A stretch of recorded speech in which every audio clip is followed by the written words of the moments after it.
Let's talk about the staple ingredients you'll need for meal prep.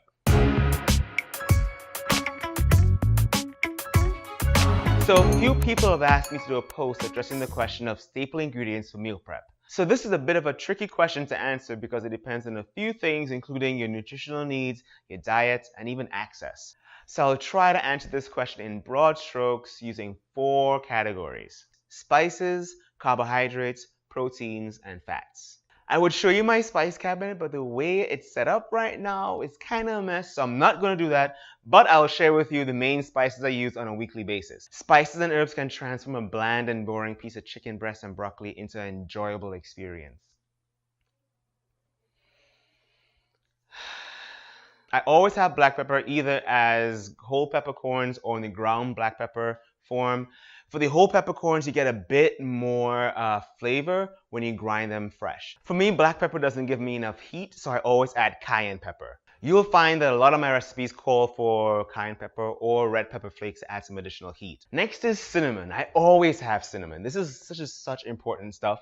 I add it not just to breakfast dishes, but also to other pilafs, like my dirty rice recipe calls for cinnamon, and it just adds a slight sweetness to the dish, and you just need it. Like, think outside breakfast when you think cinnamon, right? Don't limit cinnamon to breakfast, people. It does more than breakfast. There's always garlic in my kitchen. Many, if not all, of my savory recipes on mybodymykitchen.com requires garlic. I just love the flavor of it. Who doesn't like garlic? Okay, some people don't like garlic, fine. But I think it's a must for meal prep if you have nothing against garlic. The last spice I want to share with you, and I know many people don't use this, is cumin. I use this a lot. It's such a great flavor. I add it to not just curries, but also my chilies and stews. I love it just like warms your body. It's such a good flavor.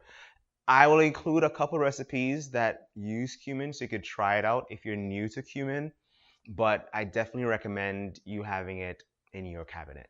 Proteins! I don't know why I said it like that. I usually have a mix of proteins in my kitchen. I almost always have chicken, usually chicken legs, that I season in advance and I store in the freezer or the fridge, depending on when I'm using it. For days when I'm doing meatless meals, I always have black beans, chickpeas, and lentils. I don't know where the cover for this is, but these are lentils.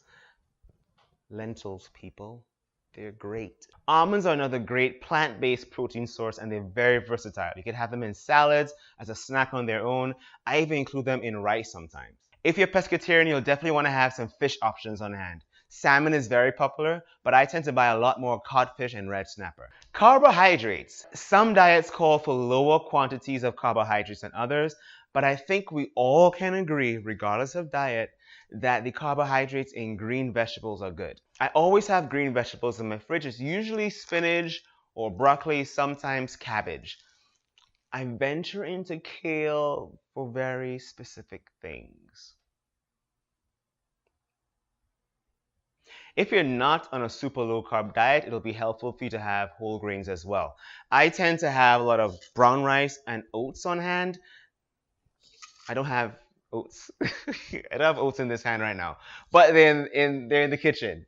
And I use oats not just for breakfast, not just for sweet breakfast meals, but also for savory dishes. Fresh fruits are also excellent sources of carbohydrates and fiber. The fruits I tend to have on hand depends on the season. For example, in the summer months, I have a lot of melon, specifically watermelon.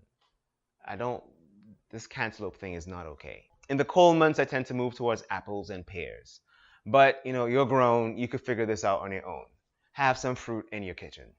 Turn to your neighbor and say, neighbor, neighbor, healthy fats are your friends. Healthy fats are your friends. For fats, in addition to any fats I get from meat or fish, I always have almonds and avocado on hand. So we've covered the staple ingredients for meal prep and cooking in general, and hopefully this was helpful for you. Please subscribe to my channel. You can also find me on Instagram at ESCPeters and at MyBodyMyKitchen. So in my next video, I'll be talking about how you can maximize the freshness of your meals so you're not eating like soggy vegetables after like 5 days. That's disgusting.